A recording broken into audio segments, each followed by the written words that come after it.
of you out to learn about Coatesville and what's going on here today. We had so many RSVPs that we were worried that we were going to get to capacity and need to run 2 town halls, but we thankfully are just about at capacity. We'll continue to let people come in through the back, so hopefully they won't interrupt us as we're going with the agenda. And I want to say, first of all, next slide, please. Thank you and welcome. I hope that I've gotten to most of you all to say hi. I'm Chrissy. I represent the 6th Congressional District down in Washington, D.C.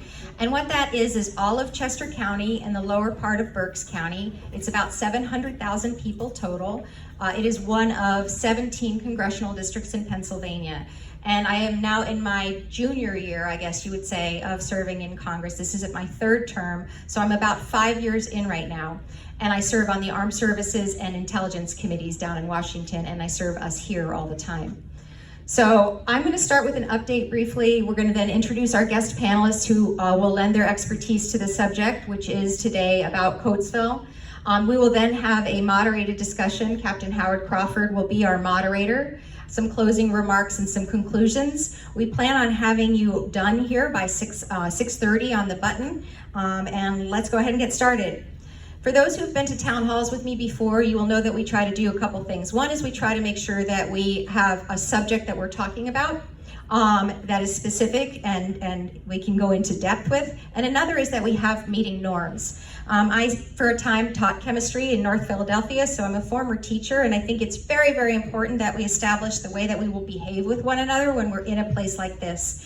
Because everybody's here to learn, and everybody's here to learn from one another, and everybody who is here is a patriot, and everybody who is here loves their country and their family. I can tell you that full stop. So the meeting norms are to treat each other with respect, to use our time wisely by sticking to our agenda, to make sure that we address any issue by dealing with the issue and not the person who might be espousing that, or that might be their idea.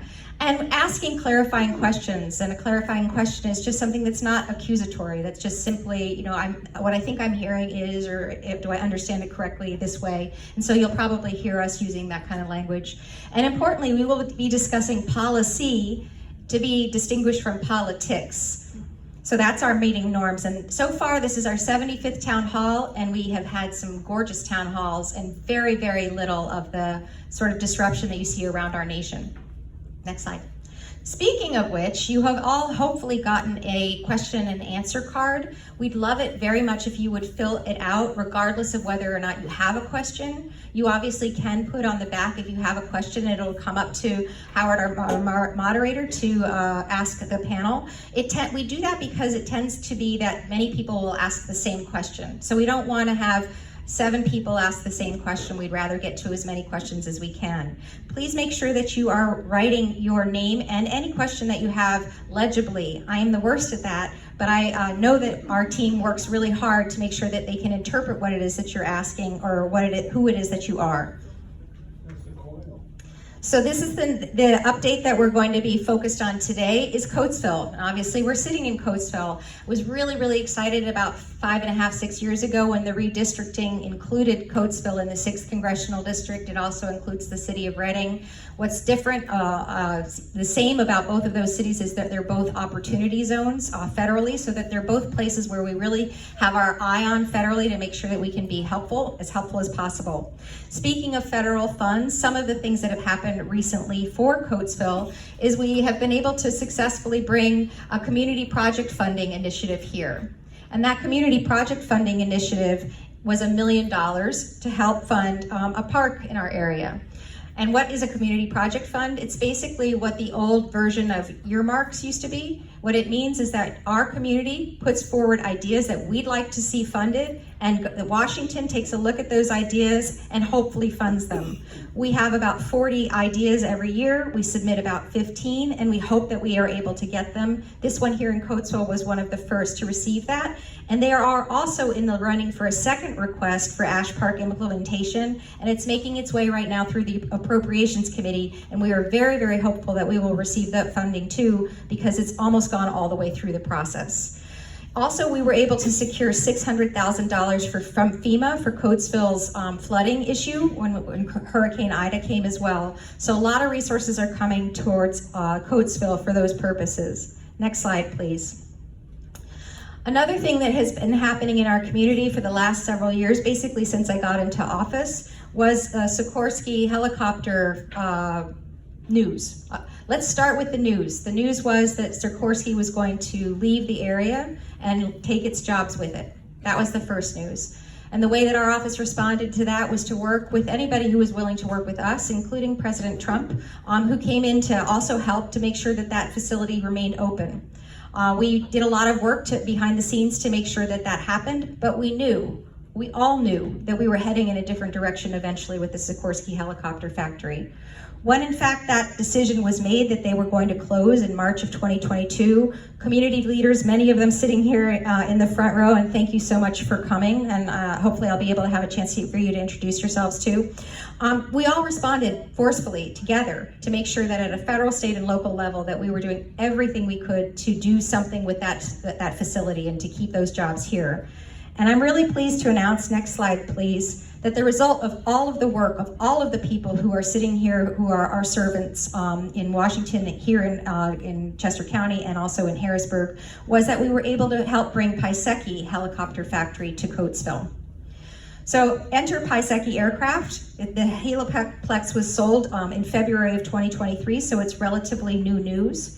Commissioners, all of the commissioners, including Commissioner Moskowitz, who's here right now, and Representative Dan Williams, who's also here, shout out to you guys, we're part of that solution. And if it's okay, I'm going to spend 4 minutes of our precious time playing this, because this is going to be hundreds and hundreds of jobs for our community directly with Pisecki. It's also really cool because the technology they're using is hydrogen-based fuel, which is very, very modern version of what modern helicopters, airplanes, and cars will be working off of. So it's also green technology. So that's a really good step as well. So with that, I will go ahead and play this 4 minutes of video so you guys can understand and appreciate the possibilities of Pisecki in our community. This is my high-tech microphone.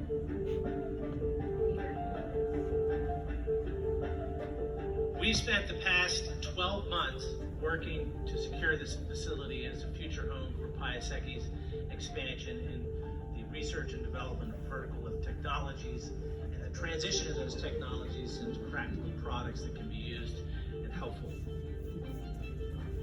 Lockheed did a great service as a community, figuring out a way to sell this facility to another aviation company that is developing new technologies for growth for this area and for potential jobs that are going to make this area a hub of vertical innovation. Human progress is really about attainment of knowledge, be it medical, aviation, progressive failures, and the result fixes that we put into aviation have brought us to an industry that we're all very proud of today. Today, the teams led by Frank Pisecki, his sons, are proving that whatever can be conceived and scientifically believed can be practically achieved.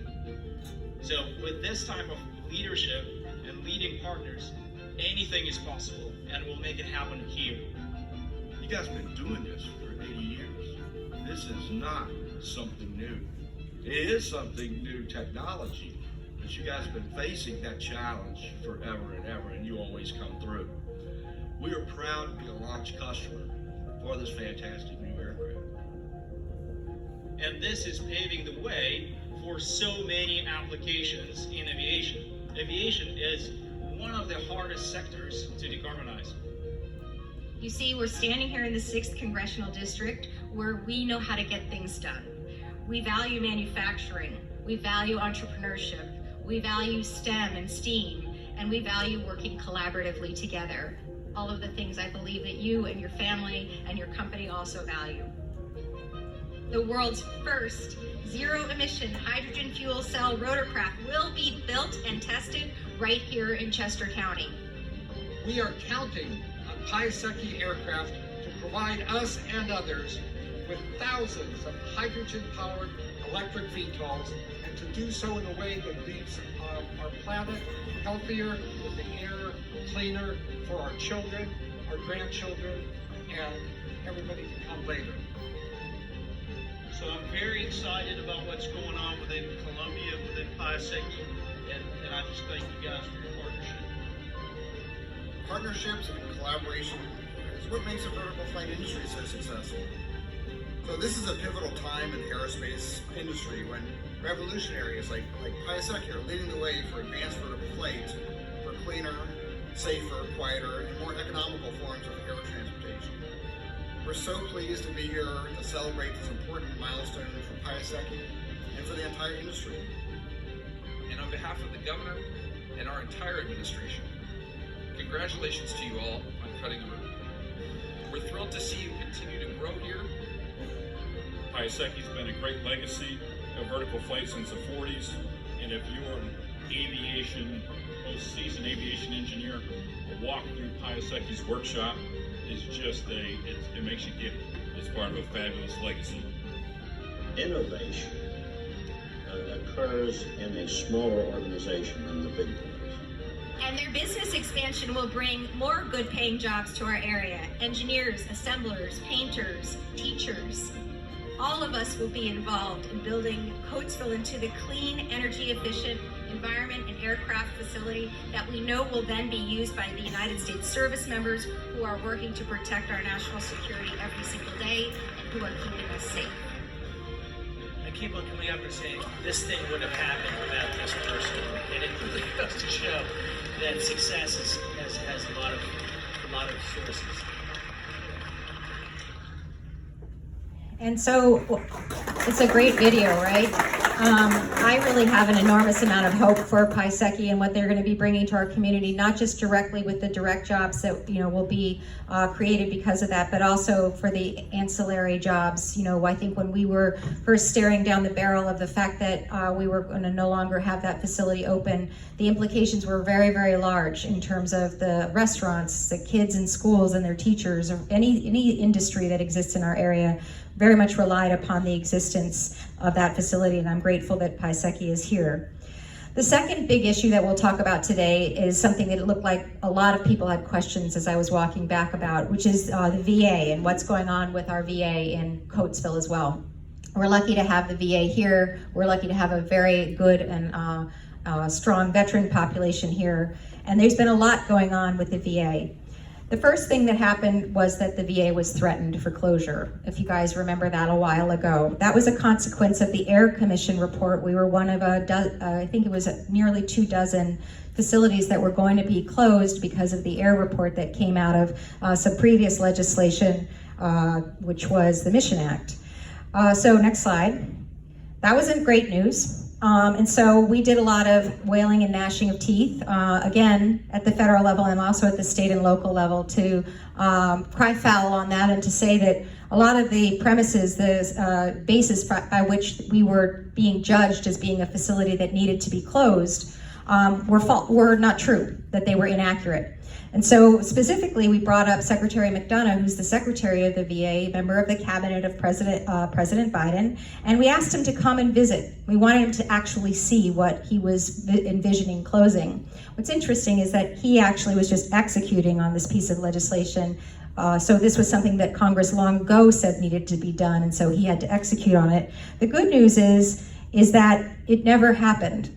And it never happened for a lot of different reasons. It never happened largely because we fought against it and also I think opened his eyes. Also one of the other facilities that was going to be closed was Philadelphia's VA. So the idea that we'd get a double whammy in Philadelphia as well as here was sort of obscene. So that was part of the reason. The other part of the reason, frankly, was that Congress literally couldn't get out of their own way. They had to complete a commission and they couldn't nominate enough people to have that commission. So all of the mission of the air report was out of air, literally. So fast forward to about, I guess, a year and a half or so ago, we start losing hospitals in our area, right? We lost 2 in our district, and some of them were right here in this community, and we're very much troubled by the fact that those hospitals closed. Importantly, hospitals, those hospitals are operating independently. There's not a ton that the federal or state or local government can do about those. Those are business decisions about whether or not they move or don't move. But we had a little ace up our sleeves, and the ace was something called the PACT Act. And for those of you who are in the audience who are veterans of after September 11th, post 9/11 veterans, the PACT Act is about you. It's about making sure that you get the same sort of benefits and care that people pre 9/11 get in terms of your exposure to toxins. But also in that act was a very small little clause, clause 7 of paragraph 7, which allows for nonprofits that are in the academic or education space to lease property to VAs. And because of that tiny little clause, the people on the stage created an opportunity to honor you as veterans who are here. And as a result of the kind of group meeting that we had, next slide please, honoring our PAC. As a result of the group meeting that we had and came up with that idea of that clause, we were able to have President Biden sign that act, went to Westchester to hear from local leaders about it, learned that our local leaders didn't think they understood what the PACT Act was, and so we let them know that Washington know that they needed to explain what the public awareness, so public awareness would go up. And next slide, please. This is what I was talking about. What I was talking about is this historic partnership that was signed through a memorandum of understanding, or an MOU, just recently on June 28th. It was a memorandum of understanding between Penn Hospital and the VA at the national level. It was the first one of its kind in the nation to do this. And basically what it is, and you guys will be asking questions about this too, basically what it is again, it's the authority that was given by Congress to the Veterans Administration to be able to rent or lease space from nonprofit and academic institutions. So what we had is a perfect storm. We had a hospital that was closed, we had Penn Medicine who was interested in purchasing a hospital, and we had a VA who, because of the PACT Act, is expecting larger numbers of people, more demand, and it had need of modernization as well.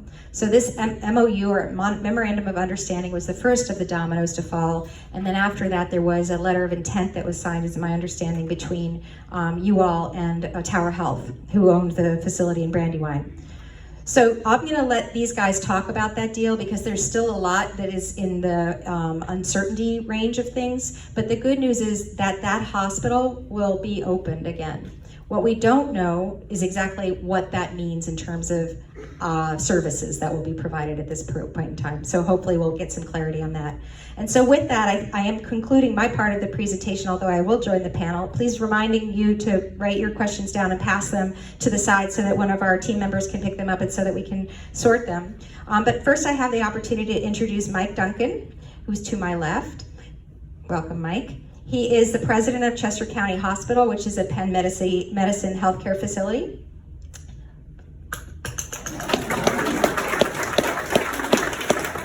Kirk Furnitz, who is the director of Community and Congressional Affairs at the VA here in Coatesville, and he's been a lovely person to work with as well. And our moderator is Howard Crawford. He's the president of the Westchester Veterans Council and the commander of the American Legion Post 134. So as we're getting, a reminder, please do hand in your questions, because as you guys are handing in your questions, I'm going to be asking 2 questions of Mike and of Kirk just to kind of prime the pump. The first question is for Mike.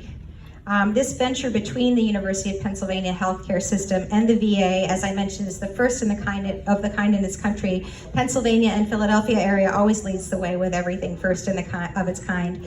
Why does Penn want to do this and have a partnership with the VA? First, let's get this on. Looks like it's on.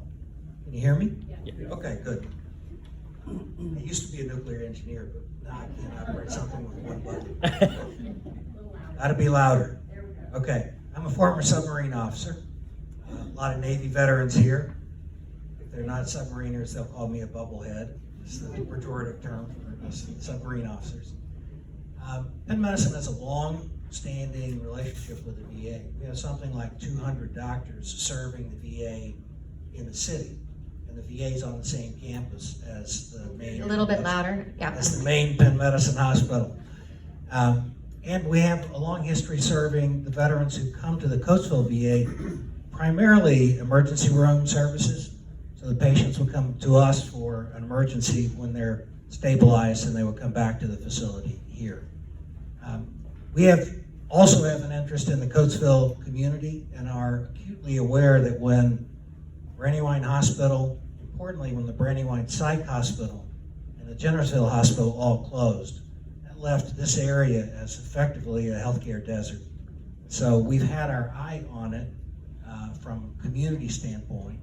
The idea that came together, and really it's through Chrissy's leadership, and she's done just a fabulous job of bringing all the parties together, is if we buy the Brandywine campus, and we have a letter of intent with Tower to buy the campus, we have about 6 months, we have until December to do our evaluation of the facility.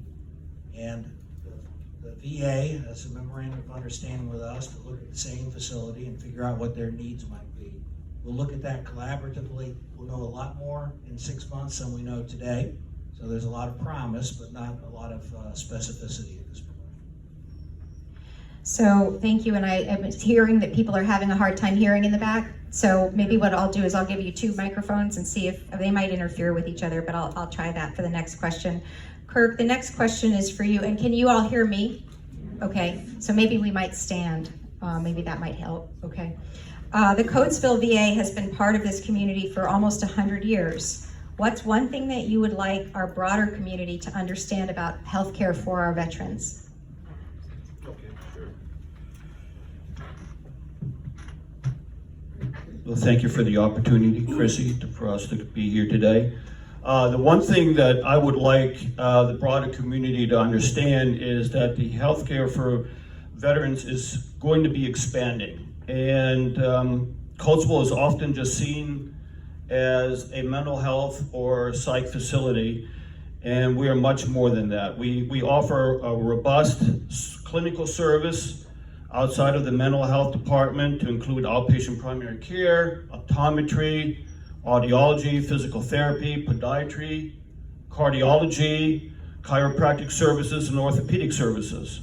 So many of these services are also offered at all of the 3 areas, Main Health, as well as the Seabuck area, which is West Norton, and the Delaware County Clinic, which is in Newtown Square. And they also offer women veterans health services as well. And as Chrissy had already alluded to and mentioned about the PACT Act, which is the Promise to Address Comprehensive Toxics Act, which was passed last year in August of 2022, adding some 20 presumptive conditions.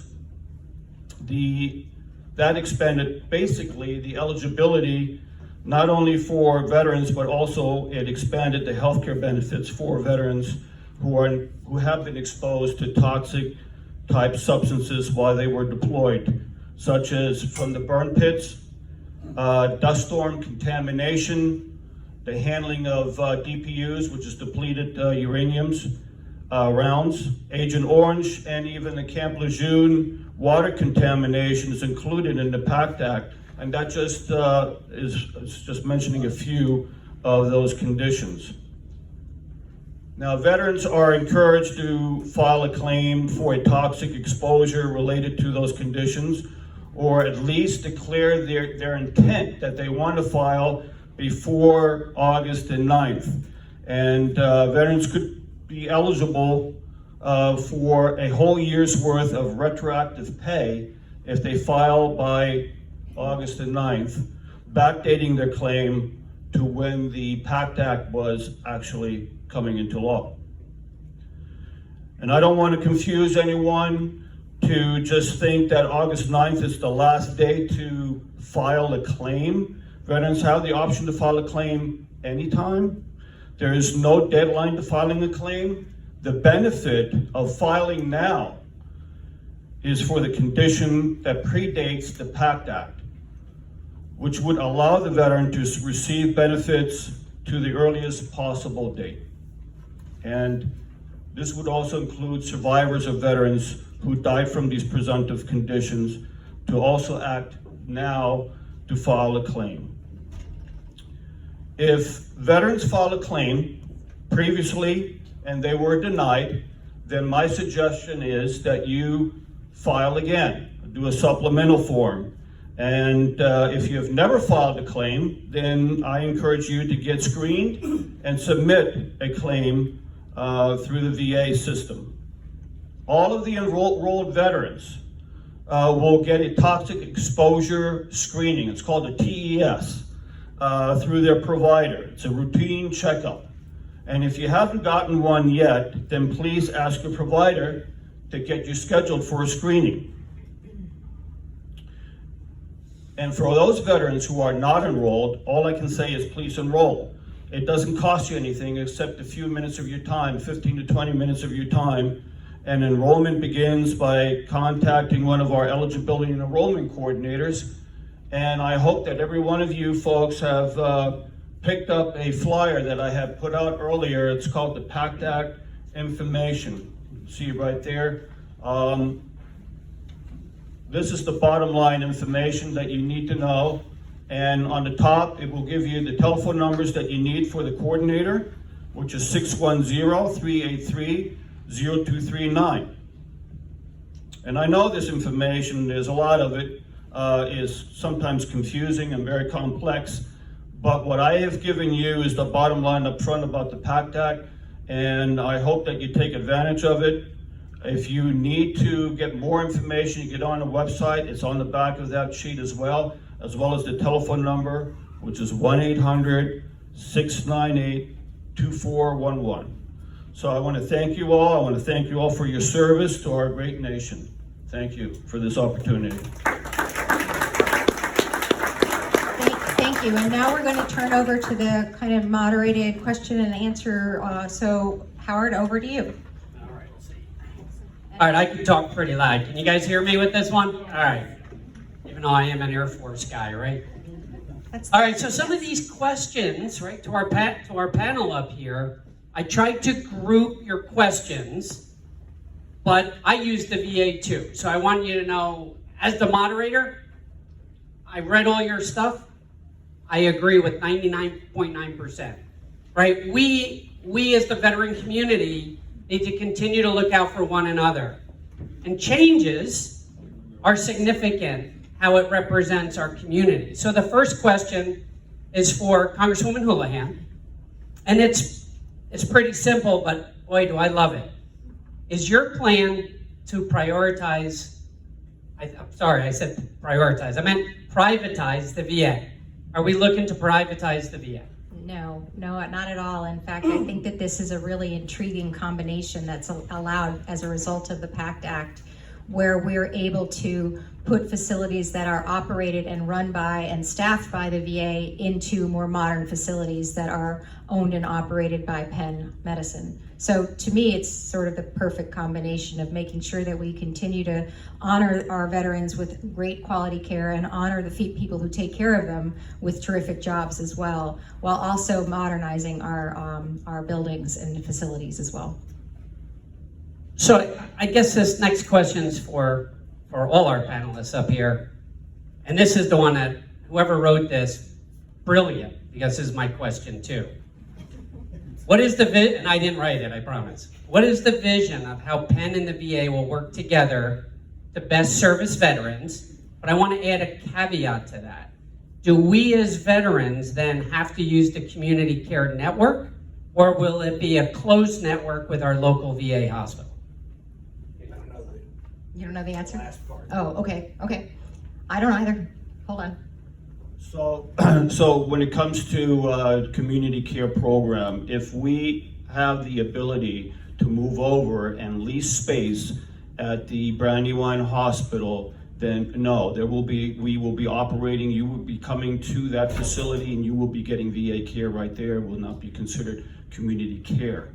However, and that's up to the University of Penn, if they decide to have, and they will hopefully decide to have emergency services there, if we have a veteran that needs emergency services and we need to transfer that veteran, it would be too easy, right? I mean, we would be part of Brandywine. We would be able to transfer that veteran over to the civilian side of the house, and then it would be community care. Does that answer your question? Yeah, I think that's right on track with whoever asked that question. All right, thank you. Did you want anything? I'll say the same thing in a different way. Now, the Navy's going to have to speak up because the Army and the Air Force clearly are louder than me.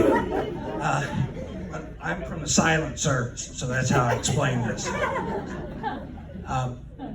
Right now, if the VA here in Coatesville has a veteran who needs emergency care, they're sending them all the way to Chester County Hospital for emergency care. We take care of them, and then we send them all the way back. If the VA has a portion of what is the old Brandywine Hospital, it'll be their own. They'll run their own part of that, but whatever services the VA thinks they need there. But if they need emergency care, our intent would be we would have the emergency room reopened on the Brandywine campus.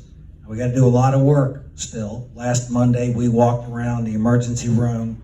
We looked at the existing imaging, trying to figure out what it takes to bring that back up. But whatever we do will be ambulatory.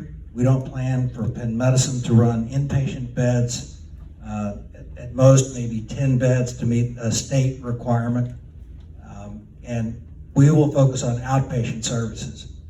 More than 60% of what we do today is outpatient services. So we want to provide access for the community. We want to provide whatever services the VA needs from us, most of which you get today, but you're going all the way to Westchester and back. Thank you. All right, so lots of questions coming in, so thank you, don't stop. I think one question that impacts many of us veterans is very unique, and I would love the Congresswoman also to chime in on this, and that is not only the emergency care component of Brandywine Hospital, but the inpatient and outpatient emergent behavioral health. And what are we doing to combat that with these changes? So veterans are particularly vulnerable to issues of mental health because of a lot of the experiences that they have had through a lot of the things that they've done in service of us. And so I have a particular responsibility to make sure that we're taking care of our veterans who have taken care of us, and particularly in mental health.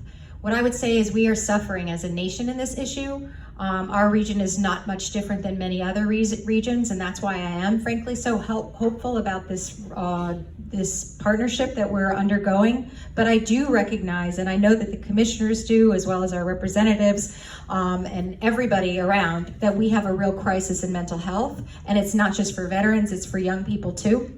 And so we need to be thinking about those opportunities and optionalities, and maybe perhaps in a separate conversation we can have on some things that are in the works in that area as well. We recognize that we need to be supporting not just the veteran community, but all of us with mental health issues as well. I am really glad, frankly, that Senator Fetterman has been so open about his struggles with mental health, because I think it has given permission to all of us, to many of us who would not necessarily have felt comfortable with that, in speaking of that. In our Commonwealth in particular. I don't know if you want to speak a little bit about what the current mental health services are and whether or not we are expanding upon them at all, Kurt. Okay, so our current mental health programs are the RRTP programs, the residential care programs, and we have substance abuse as one of those mental health programs. We have the PTSD unit, which is also part of the mental health program. For our female population, veteran population, we have the POWER program, which is partially substance abuse, and the homeless program. And then we have the homeless program in itself that is part of the mental health treatment plans. Yeah, thank you for that, right? I mean, mental health is a national crisis, and this kind of leads into the next question. And anybody who's been, and I have about 6 comment cards up here about this topic, about time of people waiting at the Chester County ER right now, Chester County Hospital ER. And the question's gonna lie to, if we open the hospital here, will that alleviate it? And then do veterans, are we prioritized in the care at the hospital, or do we get funneled into the 6-8 hour wait as everybody else. You know how it goes. Thanks for the softball.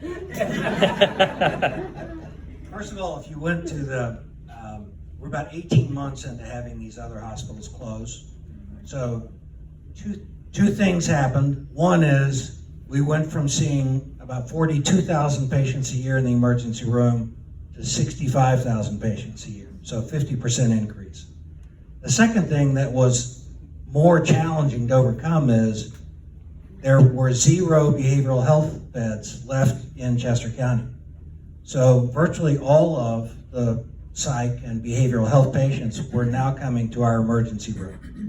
And they just take longer in the emergency room to get them the care they need and get them to a behavioral health facility. If you come today, if you look at our stats for the last couple of months, we're back up at the 93rd percentile for satisfaction in the emergency room. We figured out how to get the throughput through the facility. And so those long wait times that you would have had a year ago, those are gone. I'll give you a secret I give everybody. Try not to get sick on a Monday. In the United States, every emergency room has their highest traffic on a Monday. So if you wake up in the morning and you need the emergency room, go first thing in the morning before everybody else shows up. Second thing I want to let you know, this is not for veterans, this is for the community population. In another 3 or 4 months, we're going to have a 72-bed psych hospital on our campus.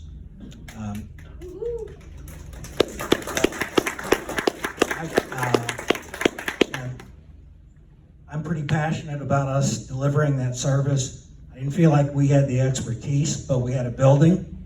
So we have a specialist organization, Haven Behavioral Health.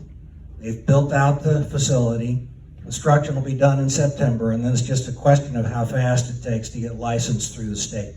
So we could be, by November 1st, having behavioral health beds back in Chester County. And that's what I was alluding to. I didn't know if we were able to talk about that. But excellent, excellent. That is very exciting news. Very exciting news. I'll just leave it there. I was one of those people in the emergency room, but I will tell you, so as a retired MSC officer, Medical Service Corps, I had to use the ER. Yes, I waited a little bit, but the quality of care was outstanding. So I wanted to throw that out there instead of just throwing those hard ones at you.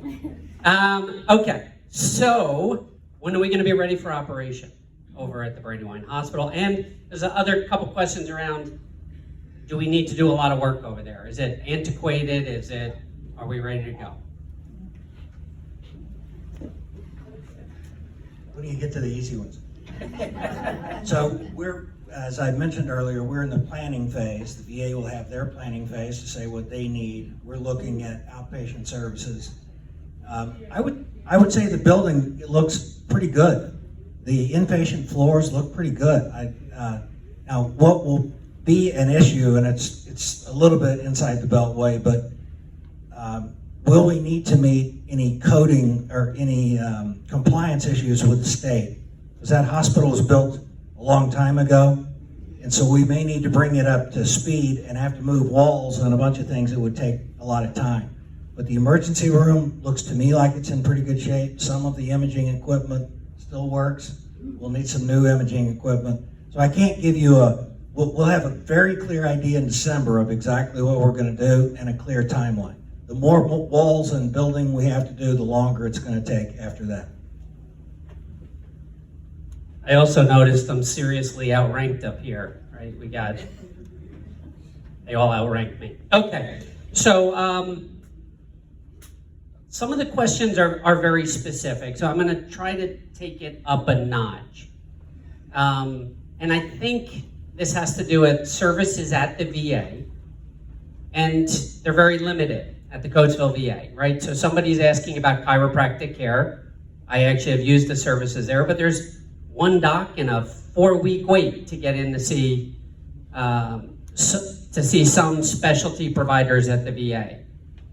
But people don't know how to get out and be seen in the community, or they're not allowed to be seen in the community. What can we do to ensure that quality of care increases? And somebody actually made a really important point here. is that they don't want to use opioids. They don't want to be on pain management. They just want holistic medicine. How can we make that better? Sure. So we actually are hiring, and we have hired another chiropractic clinician to our team. But again, I mean, when it comes to the waiting time and you not wanting to wait, you have the opportunity to go through the Office of Community Care program and request through the provider to be seen out in the community. And the VA is going to focus first on VA care. So that means we're going to look at what other VAs have to offer, and if they have that service available immediately. In other words, we'll look at the Lebanon VA, or we may look at Wilmington, or even Philadelphia VA. So that would be the plan. If I could also add just a little bit from a perspective of a woman who served, I also am particularly passionate about making sure that the fact that more women are increasingly serving and wearing the uniform, and that we want to make sure that any VA care that we have is comparable to what men would have in the areas that are important to us. So I am working to make sure that we have, not just in Coatesville and not just in Philadelphia, but that we recognize that now 20-some% of the people who wear a uniform are women. In the next decade, it'll be 30 or so percent. So all of those kinds of things that you can think of which might be special or unique about being a woman, we are certainly working on, and even the things that are not special or unique about being a woman, like mental health. I know that Coatesville is a leader in VA networks on women's mental health issues, and for that, it's a center of excellence, and for that, I'm really appreciative of that. Congresswoman, that's you already took my next question away, because I've had the honor of going down to DC and talking to many members about veterans health care, and I know Congresswoman Hulan, you're very passionate about our care and the female veterans care, and I just want to thank you publicly for that. It's critically important. We have female veterans in Chester County that I've worked with that don't want to go to the VA. They don't feel comfortable at the VA. And they're our sisters, and we need to make sure we fix that, right? So thank you for putting that at the forefront of your topics. So this one gets to the heart of the bureaucracy of the VA. Sorry, I'm gonna throw another softball your way. Why are so many veterans with disabilities have problems with their claims in this area? I don't know if that's, maybe you could talk to the claim process. Okay, I cannot talk about the claim process. Please understand that the VA is divided into 3 different compartments, or services, just as much as you would see the DOD. The DOD has the Army, Marine Corps, the Navy, and the Air Force, and so forth, right? And the Department of VA now has VHA, which is the health. So I can only talk about the health programs. And VBA is benefits program, so it would have been nice to have somebody here from the benefits program. And then we have cemetery affairs, that's the 3rd department within the VA services. But anyway, when it comes to providing assistance for veterans who are filing a claim, we do have veteran service officers that provide that kind of assistance. And they basically work with the veteran. They themselves, being a veteran service officer, they are veterans themselves, and they know exactly how to fill the form out and what the form needs to say, and they will process the form to the regional office. So that's where your VBA is headquartered. They're in the regional office in Philadelphia. So I cannot speak on behalf of why their waiting list is so long and what the cause of it is. So I can't either, but I can ask questions on behalf of all of us of that particular question. One of the superpowers of a person in my office is something that we learned when we were in middle school, how to write a letter. And so I get the opportunity to write letters, which sounds, relatively speaking, basic, but if you write a letter and you sign it and you happen to serve as a member of Congress, the person has to answer you. And so if there are questions about things like this in terms of wait times, and it's a general question that clearly more than just a couple people are having, it would be my privilege to lead that letter. And what I would honestly probably probably do is try to reach out for another person from the other side of the aisle to join me on that letter, and to see if we might be able to get more people to sign that letter. Because what we see is if there's smoke, there's fire. There's usually something to whatever it is that you're asking about here on our audience, and we can usually do something about it by letter writing, as weird as that sounds. The other thing that I would say is if you have a specific issue, all of my team is here tonight. If you wouldn't mind raising your hands if you're part of Hula Team. There's a lot of us here, and there's some outside too. Hi back there, Donnell. And please, if you have a specific case that has to do with working with the federal government, please give our office a call and we can open a case for you. It requires that you basically sign the ability for us to help and represent you, and we would ask that you do that. But we are a crackerjack team and do a really great job of resolving these issues. So that leads into one of the last questions coming up. I think we only have a couple more. And I was actually at Chester County Hospital last night, late, visiting a veteran whose family reached out to me, who is being moved to hospice care at home. And the veteran said to me, Howard, I just want to go to the VA for hospice care and die amongst my brothers. Let me tell you, I got a little choked up. Many times we run into emergent issues, right? Not with claims, but in emergent issues, and like that family didn't know where to turn. This veteran has 2 to 3 days to live. What do we do? And I'd like to have everyone answer that. Like, if the veteran's at the hospital, is there resources there? Congresswoman, obviously you talked to that. Maybe you can expound a little bit more for the emergent cases, and then from the VA side. So we have a whole team of social workers, and they have great lines of communication with the local VA. So the communication, I was just talking to some of them today, and they particularly are appreciative of how well that communication works. We can provide hospice in the hospital on the floor, but our preference is to help the veteran or anyone else get to the place of care they want for that very profound time in life. So it's something we do on a regular basis. The other thing you asked earlier and I didn't answer is, do veterans somehow end up at the back of the line? Actually, if anything, veterans get to the front of the line because there's a veteran running the place. And almost every day I get a text from a nurse on the floor saying, there's a veteran in this room, I know you'd like to see the veterans. And so you'll let me know if you're in my hospital, I'll come visit you. If you have any concerns, we'll get them nailed down. Do you want to add anything? I'll just add what we were just talking about, which is we do get these kind of emergent cases all the time with all kinds of things, including things like, we've spent a lot of time talking about veterans, but as an example, passports. We have 100 open cases right now with passports where people are asking for help because the passport process is backlogged and jammed. But some of those are really acute cases, literally people who are trying to identify bodies of relatives and they need to travel globally, or people who need to visit somebody who's in hospice. So we will be able to help you with those kinds of crisis situations, and do give us a call, both with VA issues, but also with Social Security or passport issues or any number of anything that IRS, anything that has to do with the federal government, please do give us a call. Yeah, sometimes we're faced with these unfortunate situations where we have a veteran who would like to come into hospice and is either the waiting list is too long, or we have other situations that we're facing at that point.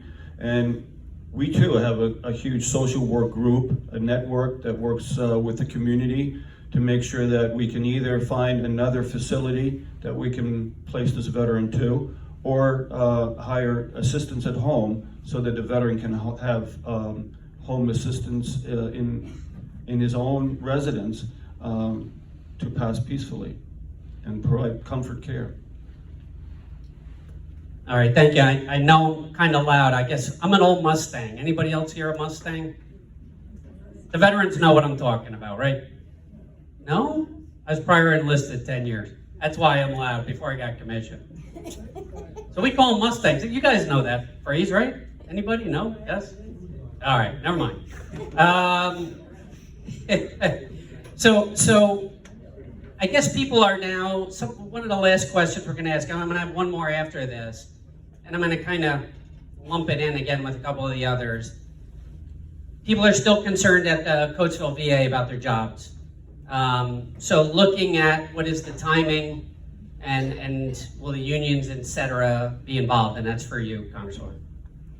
Yes, there is no intention of anybody not having a job as a result of this. If anything, because of the PACT Act, more people will have jobs with the Veterans Administration and helping and serving veterans. We've just expanded the population of people who have access and have benefits significantly. Think about all of the people who have served post 9/11, and unfortunately, many of them will begin to have health issues. And so, if anything, this is an awesome, I hope, evolution that will allow us to be able to serve more veterans. And for those of you who work currently with the veterans, please know that that is in no way any intent of what it is that we're accomplishing here. Yes, at the Coatesville VA Medical Center, we have absolutely no plans whatsoever to change services or to staffing. If anything, we agree with Chrissy Houlihan that we plan to grow and to expand the services through this partnership program. So in conclusion, as I look through the last of the questions, there is one other very, very common theme, and that is a thank you. A thank you of many of the veterans here and their families, thanking for the quality of care they received at the VA, the quality of care they've received at the Chester County Hospital, and there's probably about 10 in there that are talking about positive experiences. So I figured that's probably a good way to end the Q&A period. I'd just like to turn to you for any closing comments. Thank you, Howard, and thank you guys. And could I please have a round of applause for all of the folks who joined us? Thank you, Howard, as well. I won't keep you all very long because we are coming up against time, but I did want to just say thank you very much. This is our 75th town hall. I think our 76th is already in the works, although I'm not going to announce it quite yet. And we will continue to rotate around our community and continue to address different topics and issues as well. These are places that you can keep in touch with us. We need to change this because it's no longer Twitter as of today. It is X, which will roll off the tongue for you guys. But please do make sure that you ask us questions, give us a call. We love all of the calls, whether negative or positive. As I mentioned, I used to be a teacher once, and I can tell you that one of the tricks I learned is call your parents and your students when good things are happening, so that you can call them when bad things are happening, and you have a trust that's built and a relationship that's built. So we very much appreciate all the good feedback as well as the bad. So on behalf of the Westchester Veterans Council and the American Legion, we'd like to present you with our 100-year anniversary challenge coin for continuing to fight the fight for veterans every day.